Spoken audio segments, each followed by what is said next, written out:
Hi everyone, this is the video part 1 of 4.2 Solutions of Ionic Substances. In this video, next slide. In this video we'll be talking about some bits of everything actually. So I'll read this out. So, many ionic substances are soluble in water. This is particularly so for ammonium and alkali metal salts. So it's saying that if you've got ammonium or alkali metal salts, it would be soluble for most of the case. You need to be able to describe the formation of ion-dipole interactions when ionic substances dissolve in water. You only need to describe, so you need to memorize how that works.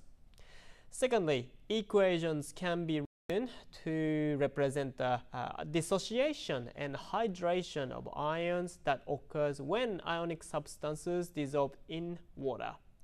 What you need to be able to do is to write equations for the dissolving of ionic substances in water.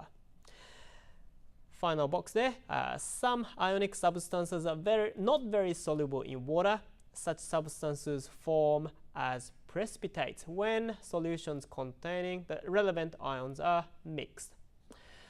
Write ionic equations for precipitation reactions. So we'll talk about what ionic equation is, but that's going to be in the second part of this video. Explain why soap forms a scum in water containing calcium ions. That's again in part 2. Alright. Let's look into, well, firstly, terminology. Alright, cation. Who remembers that? I hope everyone do. Cation is just positively charged ions, particles, or anions, that will be negatively charged particles. Hopefully that's just a knowledge that you already have.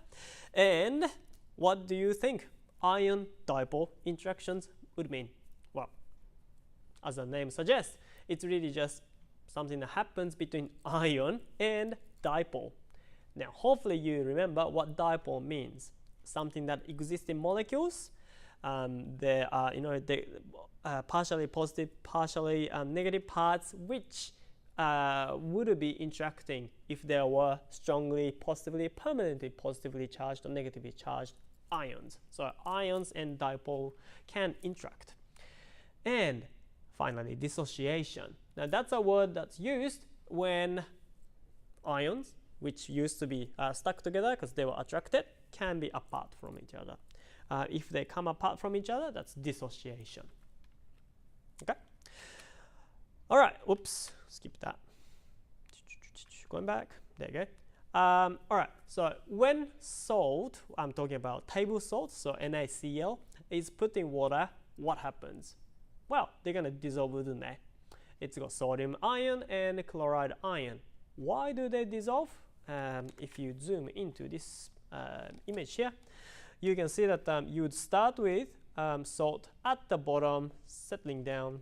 All of the grains actually would be formed in a lattice form like so. When it's placed in water, water molecules get attracted, or they would be attracting some of the ions, and they start taking parts of the lattice away. So you can see this structure happening. Positive and negative ions.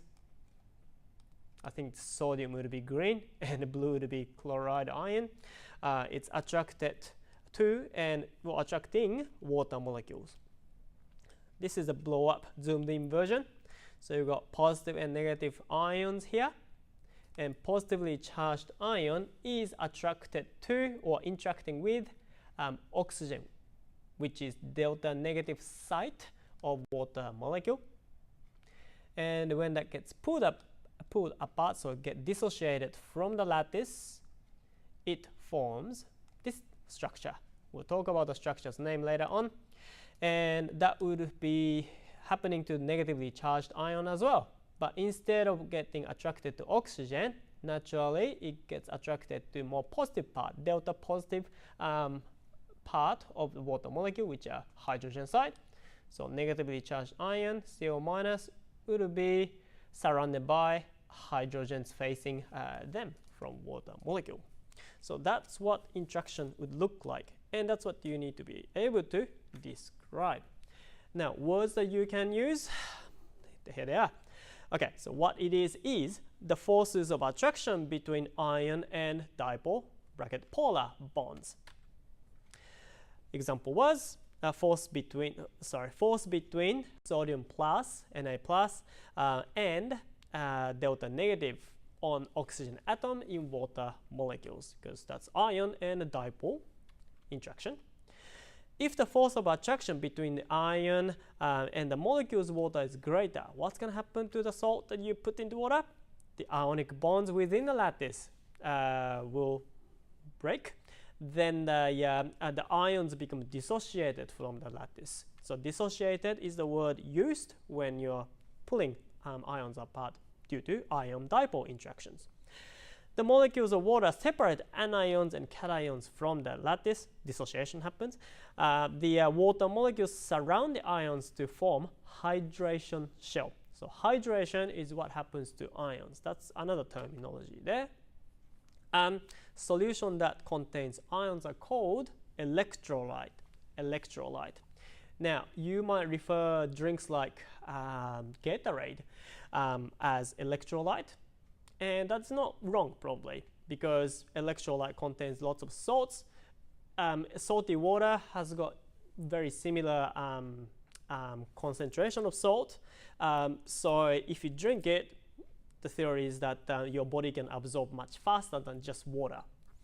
Electrolyte in chemistry sense though, it means a water that has some salt in it. And the salt in chemistry is any ionic compound. Okay, so if any ionic compound is dissolved into water, that's already electrolyte or solution.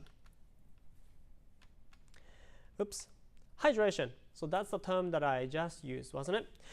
That's a process of attraction and association of molecules of solvent with the molecules or ions of a solute.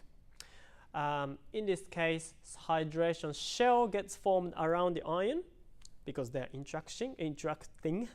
Okay, so hydration of Na plus and Cl minus ions by water is or can be seen in that here, in the diagram there. So hydration means water surrounding ions.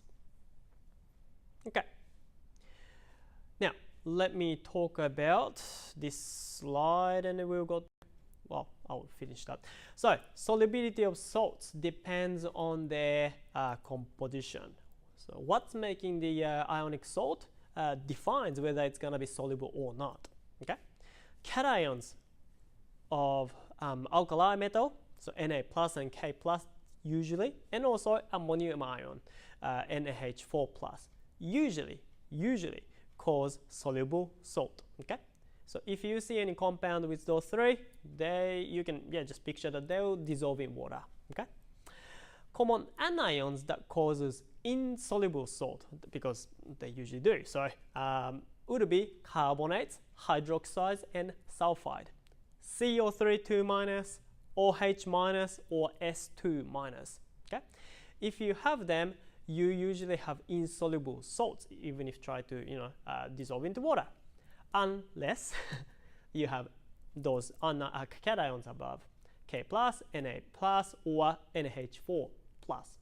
Okay, if they are bonded to carbonates, hydroxides, or sulfides, you would see them dissolving away. Okay, but if you cause the reaction and the compound contained carbonates, hydroxides, and sulfide, and combined with some other metals or some other positively charged ions, you would expect them to be insoluble, as in precipitate. Okay, that's where the connection is. We'll talk about ionic compounds dissolving in water a bit more in details in the next video. So yeah, stay tuned. See you later.